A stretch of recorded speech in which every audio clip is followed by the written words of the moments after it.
mesdames les journalistes, d'être présents. On va faire assez rapidement, car il me semble que vous êtes attendus pour déjeuner. Sur les principaux sujets de cette plénière, je vais d'abord laisser la parole à Philippe Lothiot sur la question du budget. Oui, sur le budget, bon, nous nous sommes prononcés contre ce budget pour plusieurs raisons. En fait, on sort des chiffres magnifiques, la région économique, regardez, c'est superbe, on augmente notre taux d'épargne et tout ça.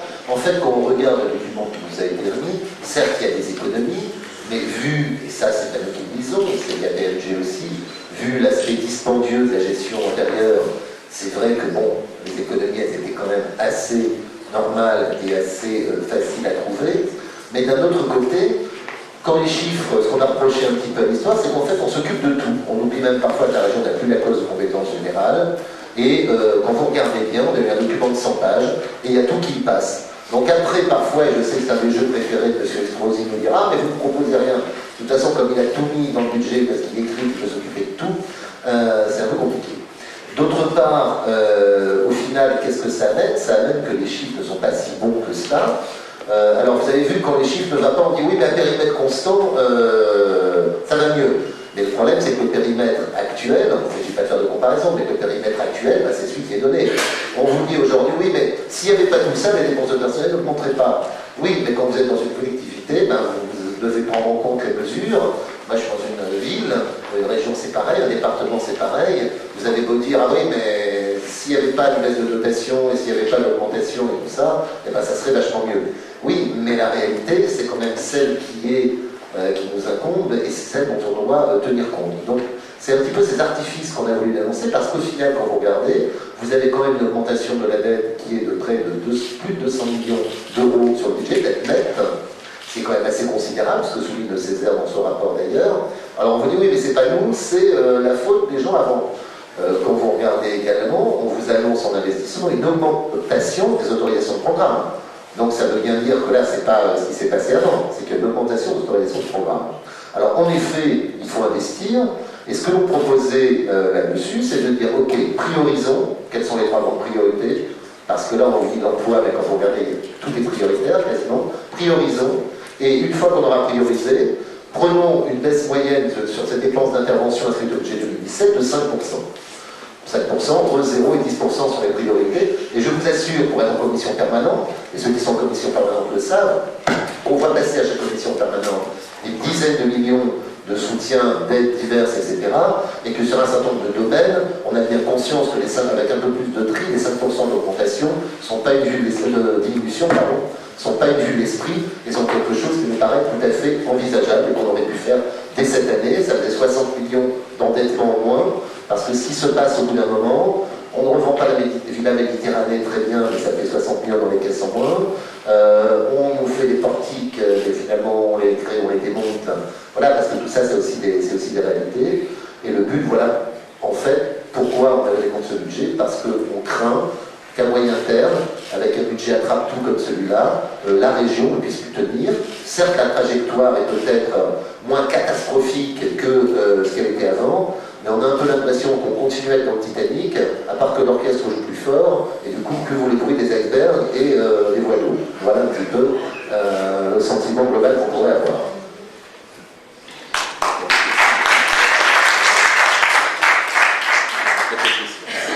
Merci Philippe. De toute façon, on va se remettre aux questions juste après. Je laisse la parole à Philippe sur le dossier des harkis qui ont manifesté ce matin dans le Conseil régional.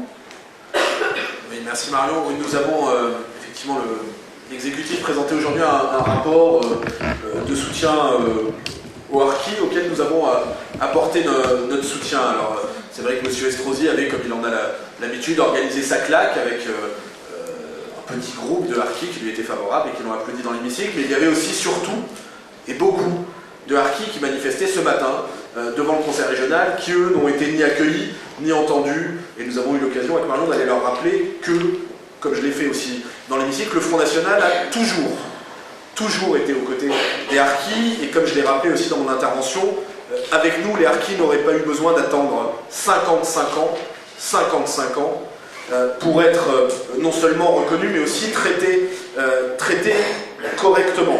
Vous le savez, le soi-disant cessez-le-feu du 19 mars 62 n'a pas fait cesser le sang. C'est ainsi des dizaines, peut-être même des centaines de milliers d'hommes engagés aux côtés des unités de l'armée française qui ont été enlevés, massacrés après cette date. Nous avons souhaité aussi, dans le cadre de la présentation de ce rapport, proposer un amendement, parce que j'ai vu d'ailleurs cette semaine, et Frédéric vous en parlera, Christian Estrosi a expliqué que c'était la première fois, et je parle de la crèche dont Frédéric va vous parler, que le Front National s'intéressait finalement à la vie de la collectivité. C'est totalement faux. À chaque séance plénière, et vous qui nous suivez, vous le savez, nous présentons des amendements, des motions, des vœux. Nous essayons, nous, justement, d'être une opposition, mais aussi une force de proposition. Eh bien, nous avons à chaque fois le même type de fin de non-recevoir, et ça a encore été le cas aujourd'hui, malheureusement, avec Christian Estrosi, une fois de plus, l'intérêt partisan l'a emporté sur l'intérêt général. Quel était donc cet amendement que nous avons proposé d'inclure dans ce texte? C'est un amendement qui tout simplement demandait que soit ajouté que l'œuvre mémorielle et culturelle dont ce rapport entend mener soit aussi menée sur le rôle positif de la présence française en Algérie. Car s'il y a eu les harkis, c'est aussi parce qu'il y a eu l'Algérie française. Et nous avons donc proposé cet amendement qui me semblait être un amendement de bon sens, un amendement allant totalement dans le sens du rapport qui nous était proposé, et bien entendu, comme d'habitude, alors avec l'habituel roulé-boulé, ce serait un sujet gouvernemental, on ne voit pas bien en quoi ce serait davantage un sujet gouvernemental que le reste de cette délibération, et bien Christian Estrosi a demandé à sa majorité, je pense que ça a peut-être été douloureux pour un certain nombre d'élus de sa majorité, en tout cas ça sera sans doute douloureux pour eux d'aller s'en expliquer devant les associations de rapatriés, devant les électeurs, et bien sa majorité a donc refusé en bloc de reconnaître le rôle positif de la présence française en Algérie. Je crois que c'est là encore la démonstration de cette espèce de double langage, de politique aérie à laquelle nous a malheureusement habitués depuis un an désormais Christian Estrosi. Oui, et puis oui, bien sûr, puisque j'interviendrai aussi tout à l'heure sur à l'occasion où on nous présente une délibération, alors c'est un tout autre sujet, mais bon, c'est évidemment les fameux portiques, c'est un peu le Dallas de la mandature Estrosi, les portiques, puisque l'épisode a commencé pendant la campagne, où nous expliquons que c'était un mauvais dispositif et que nous préférerions que la région s'appuie sur du personnel humain. C'était notre projet de police régionale des transports. Vous le savez, il y a eu l'inauguration en grande pompe des portiques, des deux portiques, qui se sont sentis bien seuls sans doute, en gare des Arcs Draguignan, qui ont été récemment démontés. Et il y a une délibération cet après-midi qui nous est proposée sur l'étude, non pas de portiques, mais de tourniquets antifraude, notamment dans les gares marseillaises et niçoises. Nous ne sommes pas sur le principe opposé à ce projet des tourniquets antifraude, encore faut-il que ce ne soit pas une nouvelle façon, en s'appuyant sur la technologie, de ne plus avoir d'humains, parce que nous croyons que ce sont les hommes qui empêchent la fraude et qui renforcent la sécurité. Et puis évidemment, comment ne pas, à l'occasion de cette délibération sur ces tourniquets antifraude, ne pas reparler des fameux portiques de sécurité. Depuis 6 mois, si Christian Estrosi avait tenu ses promesses, depuis 6 mois, ce sont l'intégralité des gares TER de notre région qui devraient en être couvertes. Vous connaissez bien ce qu'il en est aujourd'hui, il n'y a plus aucun portique de sécurité. Alors on nous a expliqué dans l'urgence, une fois qu'un peu la supercherie du démontage en catimini a été démasquée, et puis donc les médias se sont largement fait l'écho, on nous a expliqué que finalement ça serait l'année suivante, donc l'année qui va venir. On voit que rien n'est budgété dans ce sens. En réalité, les portiques de sécurité ont été enterrés. Il aurait été préférable de suivre nos recommandations, celles de la campagne, puisque nous avons toujours dénoncé un projet irréaliste, inefficace et coûteux. Cela aurait été de belles économies pour la région, puisque c'était quand même un coût de 100 000 euros par mois, si Christian Estrosi nous avait écoutés, mais là encore, c'est sans doute un peu trop demandé.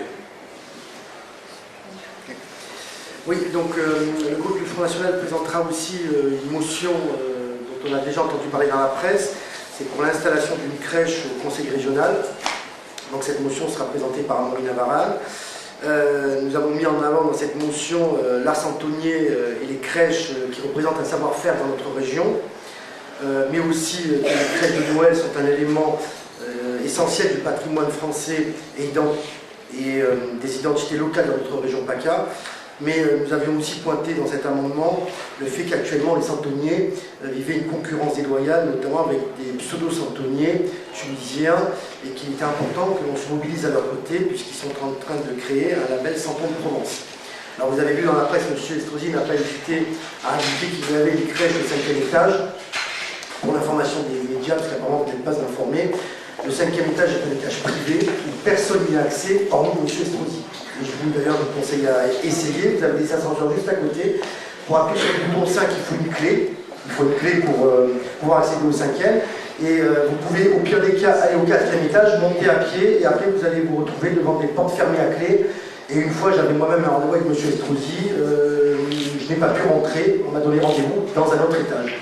Donc voilà, c'est un étage qui n'est pas accessible, donc c'est pour cette raison-là que nous n'avions pas vu la crèche, ni nous ni Marion d'ailleurs, parce qu'il reprochait à Marion de ne pas l'avoir vue. Voilà, c'était un petit point qu'il fallait préciser, et on regrette bien évidemment que nous pensons évidemment que M. Estrosi, au vu de l'attitude et des réponses qu'il a faites, il s'opposera à cette motion.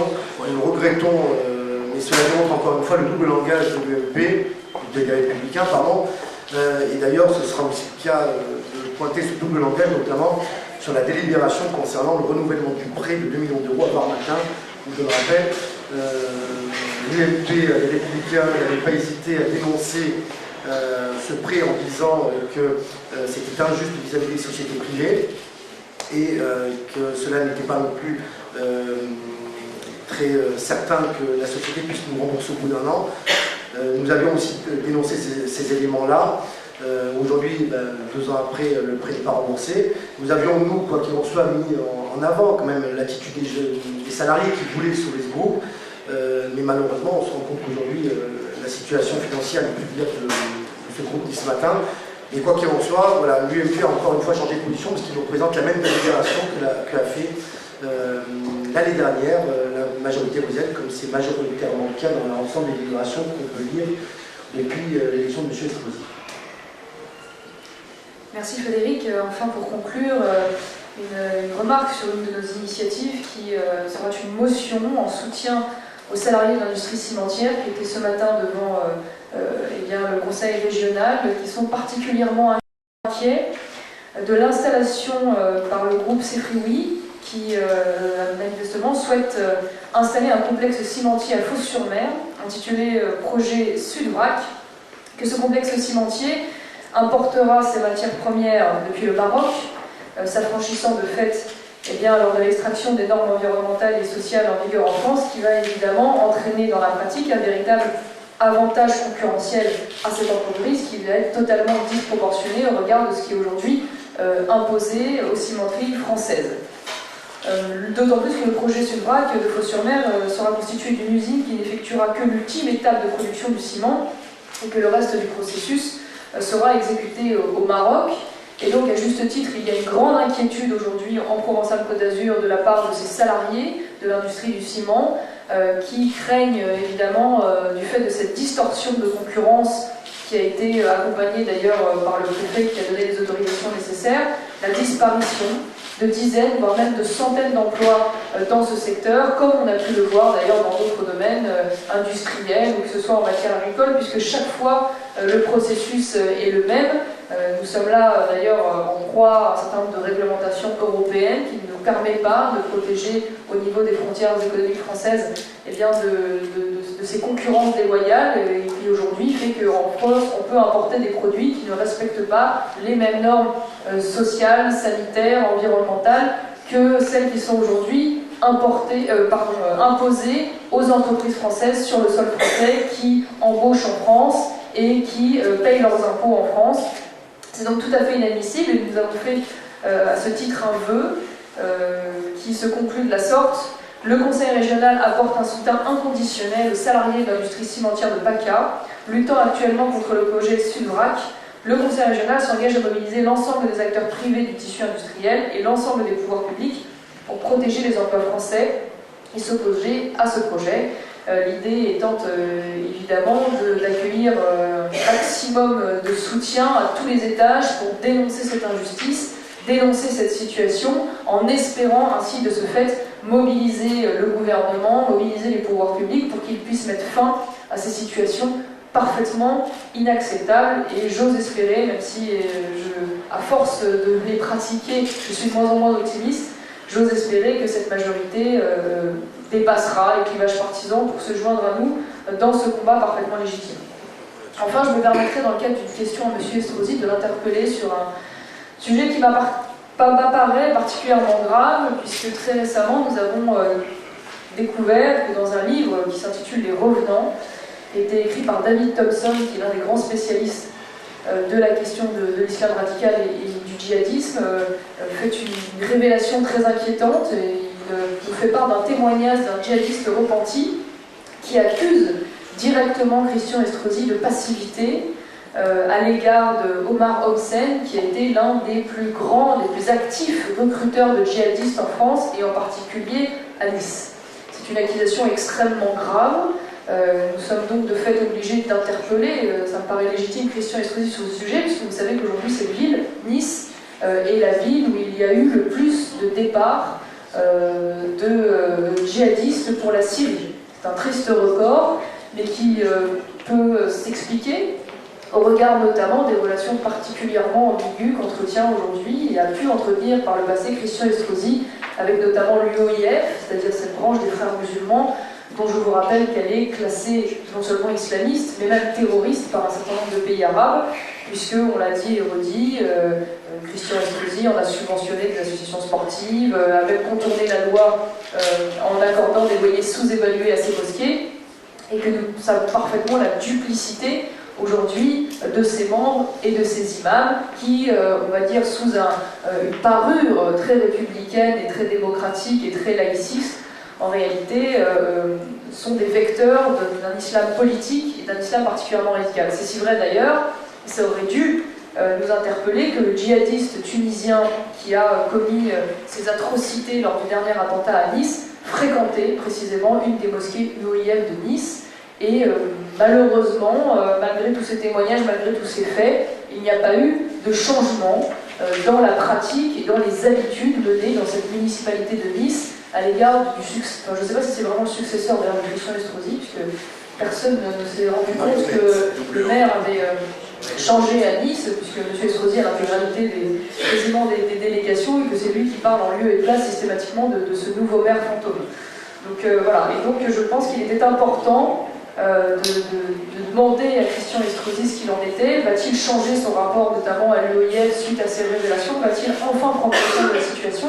Je précise d'ailleurs que ce livre a reçu le Grand Prix de la presse internationale 2016, ce qui devrait quand même être un gage de crédibilité important. Est-ce que vous avez des questions?